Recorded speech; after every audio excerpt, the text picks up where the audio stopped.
Hello my friends, Evolutionary Energy Arts family. So this is out of BitcoinExchangeGuide.com, and it's talking about the cover of The Economist magazine. And 30 years ago, The Economist magazine said that we will have a global currency, and they made a prophecy that it would arrive basically about now.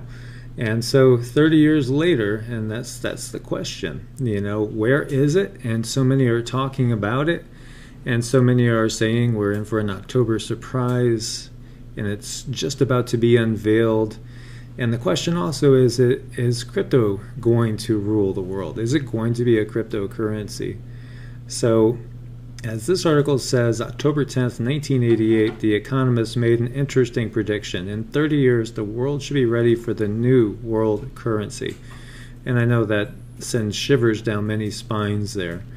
And some, like Bitcoinist.com, see this as an important date in Bitcoin history. 30 years ago, The Economist made the bold prediction that the world would be ready for a new world currency. 10 years ago, Bitcoin launched with the promise of being a new world currency. And today, Bitcoin is closer to that mark than ever before. Did The Economist really predict the future so accurately? The cover of The Economist from 1988 has become infamous. Back then it was greeted with confusion. Why would we need a new world currency when the US dollar is doing fine? The distinctive cover featured a phoenix standing over a burning stack of paper currencies from around the world. In front of that phoenix was a plaque saying October 10th, 2018. Interesting. So The Economist was hinting that a phoenix global currency would rise from the ashes of today's fiat currencies. The Economist was also predicting that today's national fiat currencies would be destroyed via hyperinflation. The article is interesting to look back at today.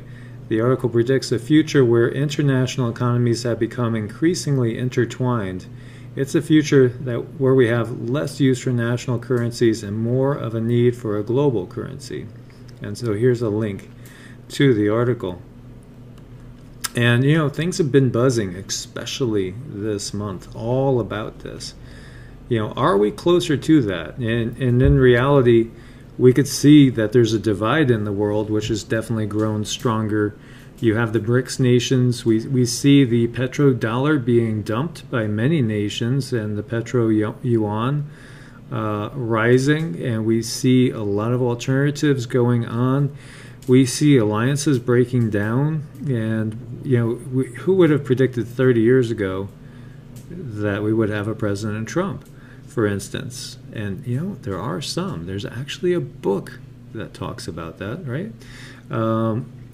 It's very, very interesting to see what we have going on and happening all around us. And over here we have, and this is out of Breitbart, which I know that's a horribly dirty word for so many people, but it's the only one covering this story, and it's the NRA to congressional gun controllers. The American people will never give up their guns.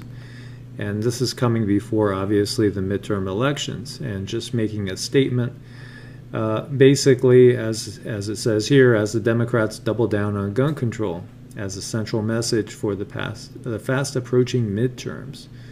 And so this is basically what they did, and you could just click that little arrow and watch the little video from the NRA, and it's basically a message that we'll never give up our firearms.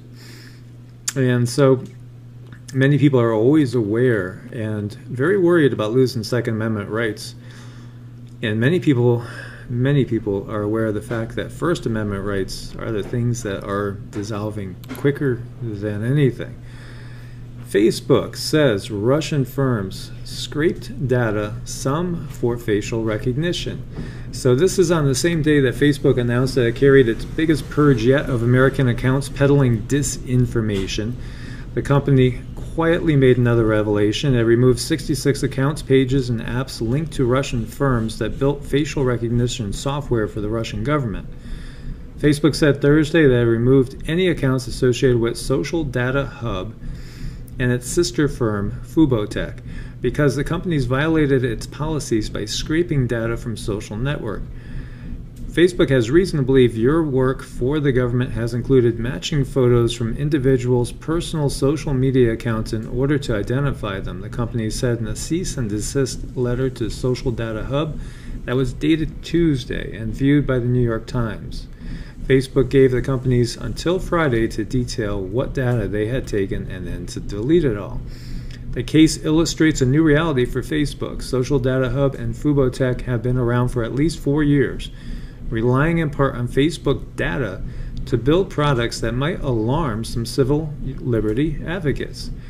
As Facebook has taken a closer look at its own products amid increasing scrutiny and public outcry, it is increasingly finding examples of companies that have been exploiting its global social network for questionable ends. Social Data Hub and Fubotech also present another challenge because Facebook said at least some of their data collection occurred through web scraping. Scraping is a rudimentary technique in which computer programmers can pull information off a website. It's difficult to detect and prevent, Facebook said. Scraping can pull any data that's left public on a Facebook profile and theoretically more private data about the user's Facebook friends. Arthur Katchuan, a 26-year-old chief executive of Social Data Hub and Fubotech, said in an interview on Friday that Facebook had deleted his company's accounts unfairly. Fubotech does build facial recognition software for the Russian government and uses Facebook data, but it also scrapes Google search results for that information, not Facebook, he said. And Social Data Hub's main product, a system that assigns scores to Russian citizens based on their social media profiles for insurers and banks, required permission from the users it rates. So he said he taught Russian journalism students how to scrape the web, and that 2 of them have scraped Facebook for the public profiles of their classmates. He believes Facebook mistook the students' activity for his company's work. Maybe it's a reason to deactivate our accounts, Katchuan said. But I don't know why Facebook deletes Instagram account of my dog. That account for Mars the Blue Corgi had 176 followers. Katie Dormer, a Facebook spokesperson, rejected Katchuan's claim that Facebook has confiscated his students' activity with the action of his companies. We don't take these actions lightly, she said. In fact, we took the action in this letter. The fact that we did take the action in this letter means we saw enough evidence. So, it goes on, and it brings up the Russia thing even more. But I think all of this is very, very disconcerting. And I know many people that have just gotten rid of their Facebook accounts, and I would too, except for the fact that that's how so many people reach out to me every day through the channel. And if I did do that, then there would be a much more limited platform on which to connect with people. So you just kind of realize that in this world there is no privacy. There's no privacy at all. There's none at all. So those of you that are, running to the hot tub in the backyard butt naked, there's probably a Google satellite or a drone spying on you. Just be aware of that. And so out of the Chicago Tribune, and we're going to see a little bit of a pattern developing here. Right-wing march in London turns violent. 1 arrested, as we see scrambling going on here. And it says police stop a breakaway from the main Football Lads Alliance march as they attempt to get close to a rival anti-fascist demonstration in London. London police have made at least 1 arrest. And as a march by a right-wing political group turned violent in the British capital, hundreds of supporters of the Democratic Football Lads Alliance were walking into central London on Saturday when a few started pushing the British police monitoring the march. One person threatened the policeman and screamed, "I'll kill you." The police were deployed at Trafalgar Square to keep the football lads from a group of counter-demonstrators, including some who shouted "Nazi scum off our streets." So the Football Lads website said the march was meant to protest Islamic extremists returning to England from Syria, migrants coming into Britain, and what is called the mistreatment of UK veterans. Police had imposed time limits on the march to reduce the potential for trouble. And so, trouble did ensue. And as we're going to see over here, this is off of the Atlantic. We have a backlash to the new rules on protests in D.C. The National Park Service is considering restrictions on demonstrations around the White House and the National Mall. So maybe we won't be seeing scenes like this that we've seen forever. People protesting in front of the White House, if all of a sudden you're not allowed to anymore. That would be slightly disconcerting, right? So from the March on Washington and the March for Our Lives, from the women protesting for suffrage to the women protesting against President Trump, the grounds of the National Mall and the White House have been an important theater for Americans exercising their First Amendment rights in full view of their government. And this is part of what I was getting at. We've always been so focused on the Second Amendment. As Americans, it's kind of just something we've been brought up with. But it's the First Amendment that there's a full court press on. That's the one that we have to worry about a little bit more, in my humble opinion. But a new set of rule changes proposed by the National Park Service has some Americans worried that the use of these historic venues for demonstrations could be soon severely limited. Though the changes make for pretty dry reading, sure, federal regulations are not known for being user-friendly. The perceived threat to free speech has led to an explosion in public response. As of Friday afternoon, just over 10,000 people had submitted public comments to an online portal set up for public input on the changes, nearly all of them in vocal opposition. Ahead of the comment period's closure on Monday, the site saw a major uptick in responses, with the bulk of the comments submitted between Thursday and Friday afternoon.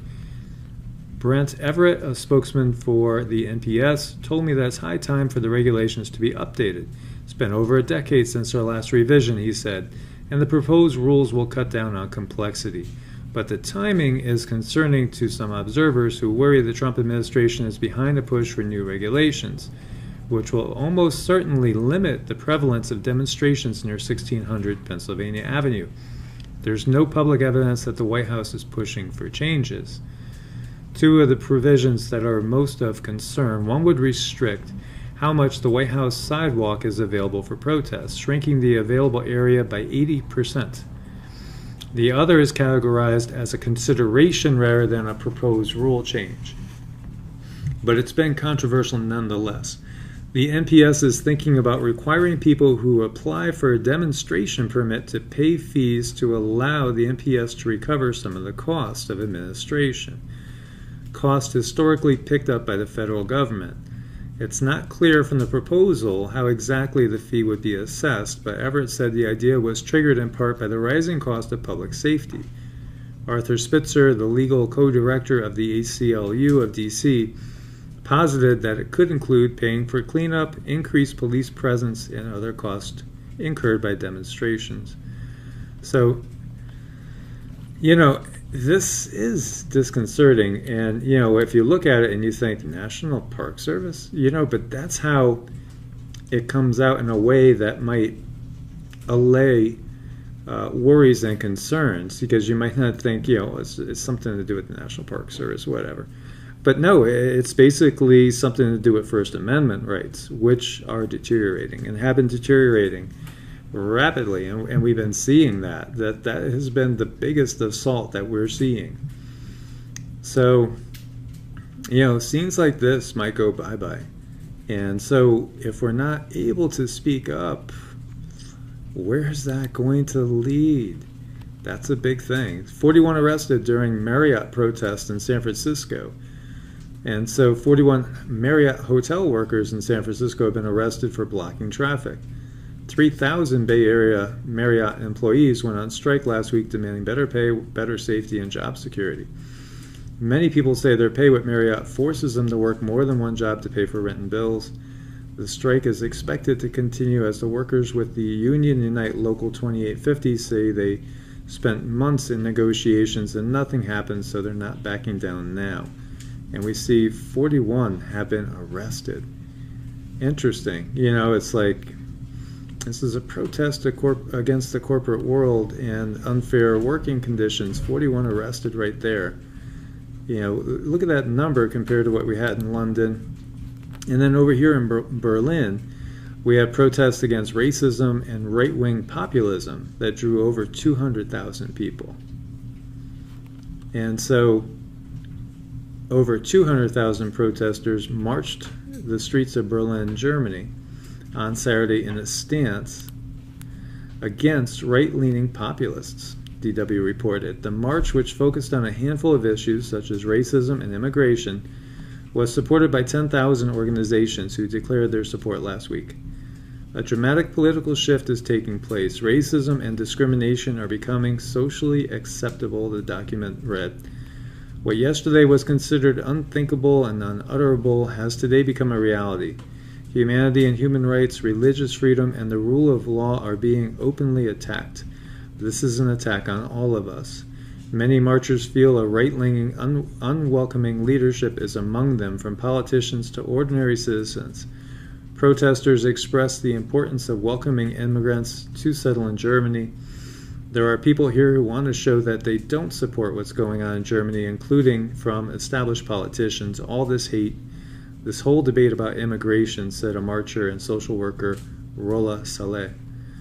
And so, now she fights for immigration rights through her activism group, which basically is a Youth Without Borders group. She referred to a violent spell in her city, Chemnitz, in August, in which both left and right-sided demonstrators clashed over a fatal stabbing conducted by two white men who were Syrian and Iraqi. There were injuries on both sides of the protests and reports of Nazi salutes performed by right-wing protesters. So, it's a sad situation as we see a massive amount of people showing up out there. That is a big protest going on. And, this is part of what we're seeing around the world right now. So in so many ways, we're back to the 60s, but on a different platform. 7 Palestinians killed in border protests, Gaza health officials. Israeli forces killed 7 Palestinians on Friday in protests along Gaza's border. Israel said its troops had shot a group who broke through a fence with a bomb and attacked an army post. The Palestinian deaths bring to around 200 the number of Gazans killed since the border protests began on March 30th. And so Gaza medics said that in addition to the 7 dead, about 140 others were wounded. The Israeli military said that the demonstrators, numbering around 15,000, had been hurling rocks, explosive devices, firebombs, and grenades at Israeli troops and at the fence. An Israeli military spokesman, Lieutenant Colonel Jonathan Conricus, tweeted that one group had detonated a bomb on the Israeli-Gaza border fence, allowing 20 people to climb through the hole. As we see, always, the children always suffering in these things as well. And in Poland, we have Polish police using tear gas on right-wing protesters during city's first gay rights march. So Polish police department deployed tear gas, water cannons, and concussion grenades on right-wing demonstrators as a city in the country's east hosted its first ever gay rights march. More than 1,000 gay, lesbian, bisexual, and transgender rights activists were interrupted by about 300 right-wing opponents on the city of Lublin on Saturday. The demonstrators threw stones at police, prompting officers to respond with tear gas and other measures. Small groups also tried to break through the police cordon, which was protecting the march, as we see there. And this event took place just one day after Lublin's Court of Appeals overruled a ban by Mayor Krzysztof Zuk, who had previously prohibited the parade, citing security concerns. And despite the attempted interruption on Saturday, the march continued without any major issues. And although gay rights parades have taken place in Warsaw and in many other cities throughout Poland, the ruling Conservative Party is not supportive of gay rights groups. Pakistanis rallied to demand death for a Christian woman facing execution for blasphemy. And so several thousand protesters hit the streets of Pakistan calling for a Christian woman accused of insulting Islam to be put to death. Asia Bibi would become the first person executed for blasphemy if her appeal fails. The Pakistani city of Lahore was the center of Friday's protests, which were organized by the Anti-Blasphemy Party and also took place in a number of other cities across the country. As you see pictures of the protesters and that little boy with a sign that says hang her. The rallies came after Pakistani's Supreme Court heard the final appeal of Bibi, a Christian laborer accused of blasphemy against the Prophet Muhammad in 2009 by Muslim women that she was working with in a field. According to her autobiographer, Blasphemy, a Memoir, sentenced to death over a cup of water. The incident began when she went to retrieve a cup of water from a well during a hot day of fruit picking. When a Muslim woman nearby saw her doing so, she shouted, "Don't drink that water, it's haram," or forbidden. She then turned to the other women in the field, telling them that Bibi had dirtied the water in the well by drinking from their cup. Now the water is unclear and we can't drink it because of her, the woman said. Several women called Bibi a filthy Christian and told her to convert to Islam. And then she said, "I'm not going to convert. I believe in my religion and in Jesus Christ who died on the cross for the sins of mankind. What did your prophet Muhammad ever do to save mankind, and why should it be me that converts instead of you?" Bibi said. At that point, one woman spat on her while another shoved her. Days later, she was accused of blasphemy.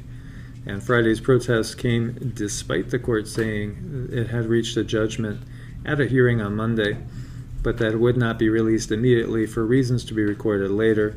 It also said that it had ruled on a petition that would put Bibi on the no-fly list if released, but did not publish that judgment either. And so we shall see what happens with that, and let's hope for the best and hope that cooler heads will prevail. And as migration from Guatemala surges, U.S. officials seek answers. Several countries in the region are really struggling to feed their people, says Customs and Border Protection Commissioner. And, it's not just Guatemala, too. There's a lot of unrest going on in El Salvador and other areas as well. And we're going to see a lot more as well with what's going on with the food situation. And it's just going to get worse. And so, the bigger question here is the immigration and just, human rights and how we're supposed to treat each other. As you see here, Texas desert tent city for immigrants, it's ballooning in size, and so this actually holds 3,800 beds that are basically full of kids in a tent city. And so these kids are just, everything is on hold for them right now. And they're just sitting in this tent city. And the average stay of a child there is 29 days before the child is released to a sponsor. Civil rights groups have said no matter what amenities are offered, holding children in a detention facility for prolonged periods can be a human rights violation. And yet these kids stay there for a month, typically separated from their parents. And, something just doesn't feel right here. And I think many of us feel that way. There's a lot that is wrong going on in this world, as we know. 40% of the American middle class face poverty in retirement, a new study concludes. So nearly 3/4 of workers now plan to work past traditional retirement age because they feel they have to. And, the separation between the haves and have-nots, it just keeps increasing. It just increases more and more each year. We've seen the Social Security age constantly go up, and up. And I guess perhaps we should be thankful that it even exists, because many of us were told years ago, decades ago, it wouldn't exist by now, and it still does. But there has to be better solutions. And this is just craziness. And do you remember that killer clown craze from like a year ago? Well, it's back. Here you have a killer clown trying to force his way into a car. The driver was left terrified after a man wearing a mask of a killer clown tried to force his way into her car. It's just bizarre stuff going on. What is up with people? I mean, that anybody would find this laughable. And, you know, a lot of it has been done in, I guess, a sixth sense of jest. And there are some people out there that have that demented sense of humor that there really is no humor in it at all. Of course, there are people out there that are true psychopaths and really looking to do harm to others, but then there are some that just think that it's fun to scare others. And, you know, just craziness. And you wonder, what are people thinking? What are people really thinking? And then over here we have some storage tactics for your excessive vegetables from your garden, and, you know, how to store some things perhaps in ways that you haven't thought of before. And so growing your own veggies is awesome, fun, rewarding as you take care of your plants, and this is for herbs as well. You know, you get to watch them grow. Eventually your hard work pays off and you get veggies that taste better than anything you've ever bought to the store. So I'm going to bring this up also for the fact that right now, as we know, everything that's going on right now, you could see food costs are going to go way, way, way up. You know, it's harvest time right now in so many areas, and, you know, you might be able to get better buys now, even if you don't have your own garden going, and you're buying, maybe you're buying from local farmers. You know, that would be ideal. But even if you don't have your own garden going, you could still probably get a better buy now than you're going to get next year, in the spring or in the fall. So if you do find some good buys, you know, on some stuff, here are ways that you could store it where it's going to last. And, you know, recognize what time period we're in. Prices on food is only going up. It's only going to increase, and you're also going to have less and less choices, less and less variety as we get deeper into this. And we've seen crop losses across the globe. So here's some things you might not have thought about as ways to, you know, store food. Obviously canning.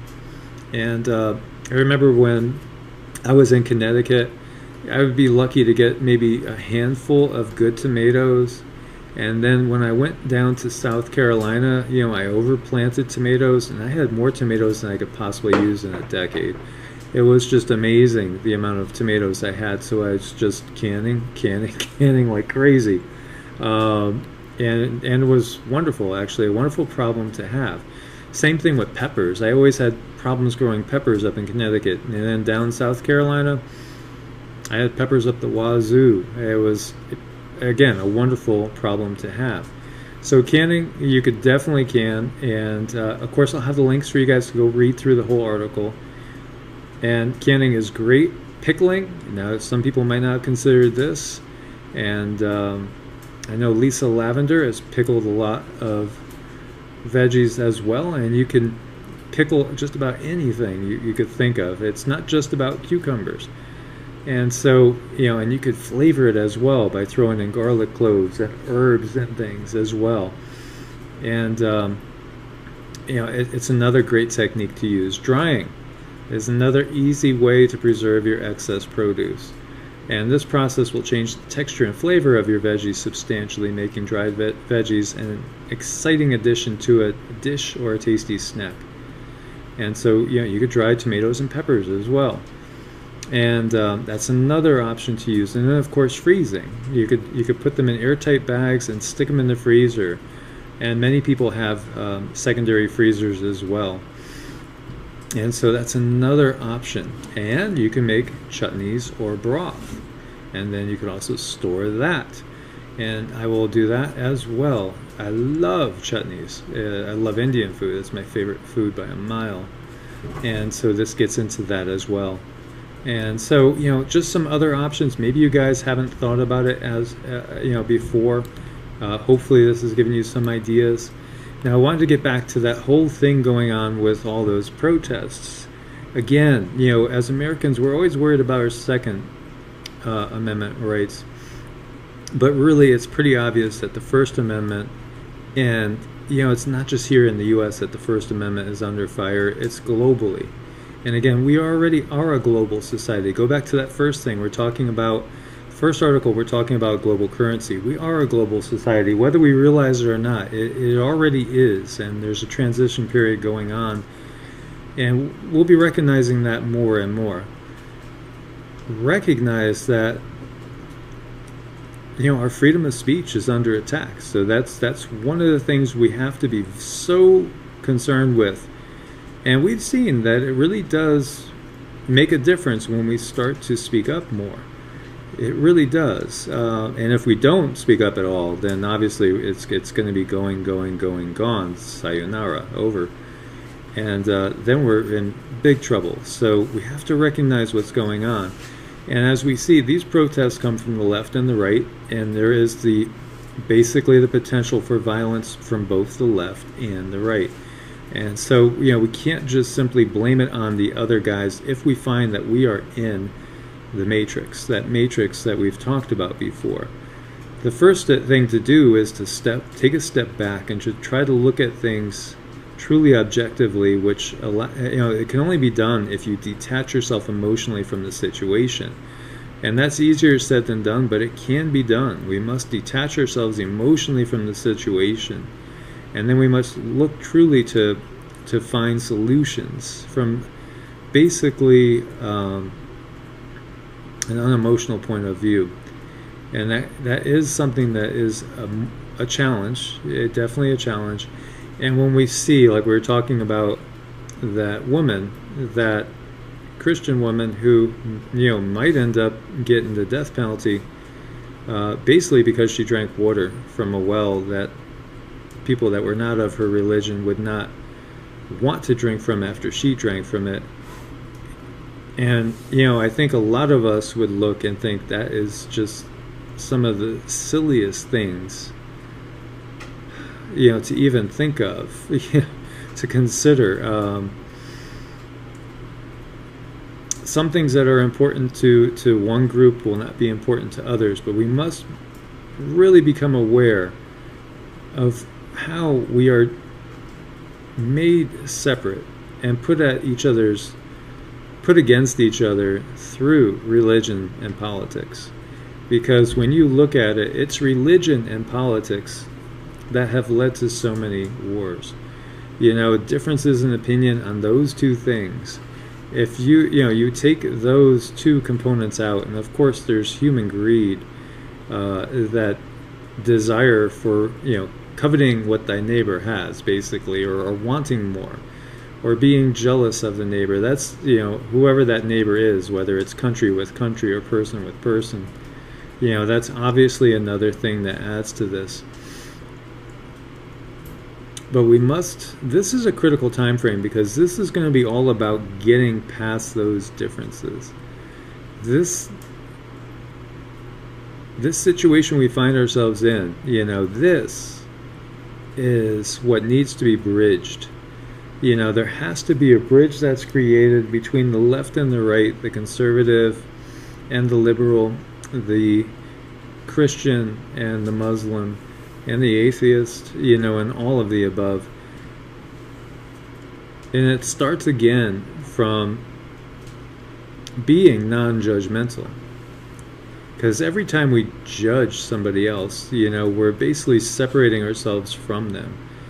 And we could definitely easily judge something that's bad, you know, like somebody obviously killing somebody else,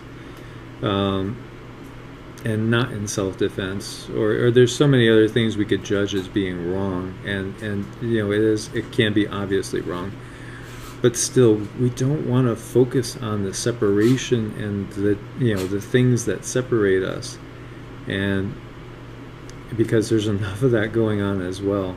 And if we're gonna, you know, survive into a new time period and get out of this dark age that we find ourselves in of division, then we're going to have to do it by banding together.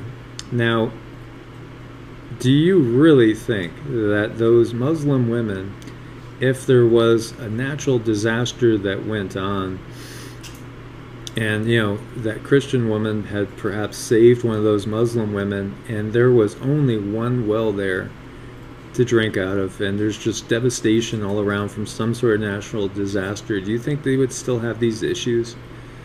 You know, or do you think it's that deeply ingrained that they still would have those issues and not want to let her drink from the well? Or perhaps they would say they had to go first. You know, it's just one of those things that we have to get past. And if, you know, aliens did come down and said, you know what, hey, we gave you all of your religions. We've actually been playing a big social experiment, and yeah, we've been pitting you against each other, you know, on purpose, just to see, you know, is it in the DNA? Is it in, you know, just basically depend on where a person is? Will this same person brought up in a Muslim household live and do the same things as if, you know, as if we had plucked her out of that and put her into a Christian household? Do you guys remember Dark City? Remember the movie Dark City? Well, that's what they did. They were doing these experiments, and they were basically taking people that were poor, and then they would put them asleep and change their situation overnight, and then all of a sudden they would be super rich, and they would see how they would handle it. They were doing social experiments, basically to see, you know, what is the human soul? What is the human spirit? You know, basically, is it simply environment and upbringing that makes a person a certain way, or is there something that is carried on in them that is not a product of their environment, that is something that is of the essence of that being? So in that movie, there were these aliens, these extraterrestrials, that were basically doing experiments on humans. And, you know, in many ways, yeah, we have been experimented on forever. And we probably are part of a big experiment when you get down to it. And who is really doing that experiment? It's hard to say. You know, we have our guests, and we bring things up. We talk about the Illuminati, the Cabal. We talk about perhaps leftover, a remnant of Atlantis, Lemuria, Mu, these different civilizations. Perhaps extra-dimensionals, perhaps it's the Draco, perhaps it's demons doing this. You know, the Devas and the Asuras, the battles of the Devas and the Asuras from the Vedas. The fallen angels, what have you. We need to get past the division. That is the big, big test that we're all facing right now. We need to find our way past the division and not get caught up into it. We must view things from a non-emotional standpoint, which is easier said than done. And, you know, I acknowledge that fully. But we could see how the media and how the powers that be play us against each other. As we know. I mean, it goes back as far as you can go. And it goes back in our Judeo-Christian world, all the way back, you know, from, you know, the Tower of Babel incident. And the whole earth was of one language and of one speech. And it came to pass as they journeyed from the east that they found a plain in the land of Shinar, and they dwelt there. And they thought to one another, go, let us make brick and burn them thoroughly, and let us make brick for stone, and slime they had for mortar. And let us build us a city and a tower whose top may reach up to unto the heaven, and let us make a name for ourselves, lest we be scattered abroad upon the whole face of the earth. And that's obviously a pre-shadowing. And the Lord came down to see the city and the tower which the children of men had built. And the Lord said, behold, the people is one, and they have all one language, and this is what they begin to do, and now nothing will be restrained from them, which they have imagined to do. Go to, let us go down there, in the plural. Let us go down there and confound their language, that they may not understand one another's speech. So the Lord scattered them abroad from thence upon the face of the whole earth, and they left off to build the city, and therefore its name is Babel, because the Lord there did confound the language of all the earth, and from thence did the Lord scatter them abroad upon the whole face of the earth. And so, you know, there's other versions that are closer to the actual Hebrew or Aramaic, Well, this is the Old Testament, so Hebrew, but you know, it gives you the whole idea. When we have been kept separate for thousands of years, and it's really the thing that we need to overcome, is that division, and the fact that we have been kept at each other's throats, and it's time for us to unify. And so that is the biggest objective. We need to shift to more of a unity, and that is the biggest challenge. And it's obviously very challenging by today's news. But we could start out with just us and in our own locale, and start by basically not reacting when somebody goes and wants to go ahead and slap one cheek, as Christ said, give them the other. And so it's a different way. But see, how many of us really take that advice? How many people out there call themselves Christians, but if somebody slapped them on one cheek, they hit them with their rifle butt, etc., etc.? You know, that's not really being a Christian. And you know, it's not even about being a Christian, quote unquote. And it's just basically about human dignity and respect for others as well, no matter what religious upbringing, or if you're not religious at all. The fact is, in these times, we are going to need to get past our differences if we're going to survive, and not find ourselves in a world that is basically envisioned in The Walking Dead, where the most dangerous ones are not the zombies, it's the survivors of the zombie apocalypse. So we must do our best to actually grow from within. That's what these times are all about. These times are about individual choices and growth from within, and throwing away the sword and basically putting your hand out to help others. Remember, you know, and again, I'll quote the Bible and Christ, you know, he who lives by the sword will die by the sword. So we must take that to heart. So my friends, as always, please thumbs up to support the channel. Thank you for your support. Grow with us in the family. Click the subscribe, and make sure you hit the bell for all the notifications, and share with as many people as possible so we can wake them up to what's happening in our world and what we have to do to change it as well. May you guys always be blessed with abundant peace, love, health, happiness, and well-being, and always be kept safe in these times. Namaste, and God bless.